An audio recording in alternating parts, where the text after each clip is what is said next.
Hello and welcome to 10 at 10. My name is Michael Ramage. I'm the director of the Cyber Education Research Center here at Murray State University, and welcome back to 10 at 10. 10 at 10 is brought to you through a partnership between Murray State University, Grow West, the Technology Council of West Kentucky, KY Innovation, and local partners Sprocket Innovation in Paducah and the Kentucky Innovation Station in Madisonville. Welcome back to episode 229. We started a few weeks ago talking about some AI tips and things that we can do to better protect ourselves, and I want to continue that this week. As you'll notice, I'm not in the office this week. Took the week off, but I wanted to make sure I still brought you 10 at 10. So we are recording this from the home office today. Um, so, like I said, I wanted to share a few additional tips, and these are from a security standpoint. What I shared a few weeks ago were the specific things that you can do as a user of AI. Now we're looking at things from a security standpoint. What can we do to better protect our systems? This is the Cybersecurity Survival Guide for Generative AI. This actually was in a Forbes article that's linked down there at the bottom, and I actually really like the way they approach it. And frankly, if you've been paying attention to 10 at 10 for the last few months, you will notice that this is a refresher of things that we have already talked about. First of all, adopt tools for continuous monitoring and detection. Actually, let me even take a step back. The whole point of AI and why it's so hard to defend is that it learns. I mean, that's the value in it. That's the good part about it. That's also the bad part about it is that it's learning. So it's going to learn to look more and more like normal traffic. And to you and me, it may look normal, but to tools that are made to analyze and to detect anomalies, it still may look malicious. So to our eye, it's normal. To monitoring software, it may be something that is still malicious. So we want to have tools in place, CrowdStrike, Microsoft Defender, Sentinel One. There's a bunch of others that we can use to analyze to try to detect that malicious activity. If you listened a month or two ago, we talked about having endpoint detection software in place. That's what we're talking about. It is not the end all be all. It's not going to detect everything, but it can help and correlate things that maybe we can't to the naked eye. Or it even bypasses our system so we don't see it, but this continuous monitoring and detection would see it in the background. So that's the first one, and I actually think that's very important for us to have in place. They work in conjunction with each other. So maybe even on your system, you're seeing something, but it's not exactly what you think, and it can connect over to somebody else's system. And when you put it all together, now we have something to detect. All right. Um, Next, regularly educate and train employees. Our employees, actually, let me even take a step back.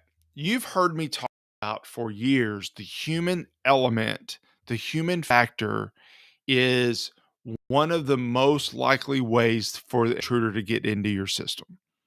Now, I don't think your employees are bad. I don't think you should get rid of all your employees. What I do think is that your employees, our employees, the human element will maybe unintentionally, but often click something, open something, do something that is going to cause a data breach. And frankly, with the rise of generative AI and the use of AI by hackers, it is going to make it even harder for our employees to distinguish between good guys and bad guys. So we have to make sure that we're doing everything that we can to um, to train our employees on the differences between the good guys and the bad guys.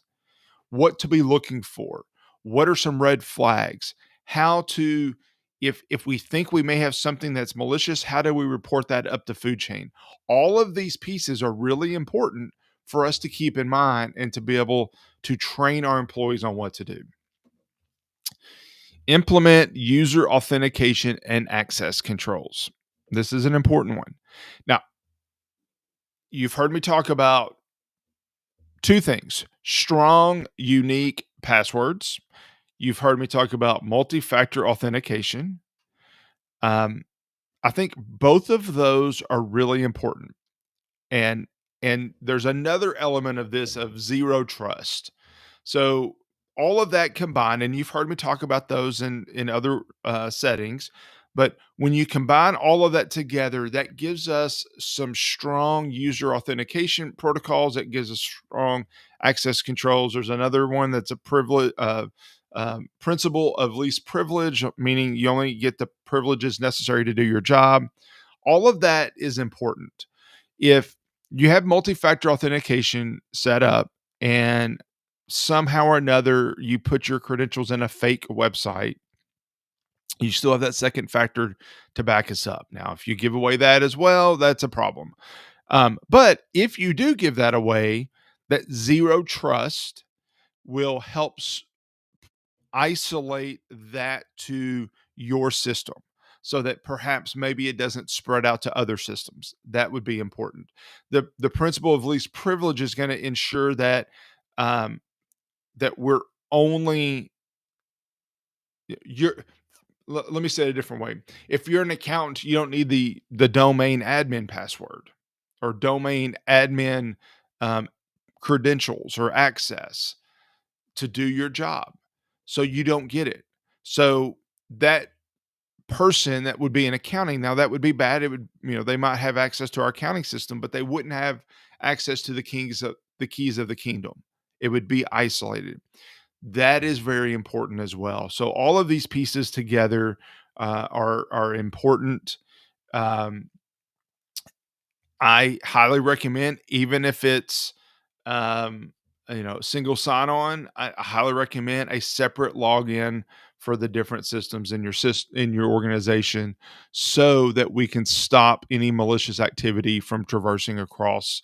That it's called lateral movement in security world. That's something we want to certainly prevent. Encrypt your data. Let's say that your system gets penetrated by a bad actor. If your data is encrypted and it requires a password, a passphrase for logon, then you're limiting what they can get access to. Again, we want to stop the bad guys from getting in, period. But if they get in, how can we limit their damage? That's what we're looking at. How can we limit their damage? And encrypting your data is certainly one of those ways that we can do that. Um, if the data is encrypted, it's going to be much harder for them to steal it and sell it. They're not stealing your data just because they think you write a really good Word document.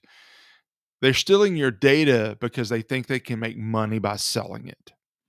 If they can't sell it, then there's a less likelihood that they're going to uh, steal it. And then last but not least, stay current with AI, with all regulations related to AI and otherwise. And why that's important. First of all, last week or last time we talked about AI, we talked about making sure that you don't put your private, confidential, internal data into AI, into Chat GPT or to Gemini. That's important. It's also important to understand that if you're using um, generative AI in certain ways, it might be a violation of a regulation that you are under. There have been lawsuits. There's a pending lawsuit for a company using um, generative AI in violation of a regulation. So we just need to be careful. it is changing. This world is evolving. If you think that you looked at your regulations 5 months ago and that's good to go for now, you're a fool. It changes so much. I feel like all I'm doing is talking about generative AI and what that means for everybody. So we gotta stay up to date on all the things that are going on, because it is certainly changing quickly, and something that we got to keep our eyes on. All right, that's been 10 minutes. I hope you found that interesting. I'll link the article as well in the show notes, and so that you can have that as well. And if you have questions on this, please let me know. I am certain this isn't our last conversation about generative AI. It's going to be an ongoing topic that we'll continue to come back and look at. But if you have any questions, please don't hesitate to reach out. I'm happy to have an offline conversation with you, your team, your organization, whatever it might be, to help you better protect yourself from this growing threat. Thank you very much for joining in, and I'll see you next week back here on 10 at 10. Thank you. Bye.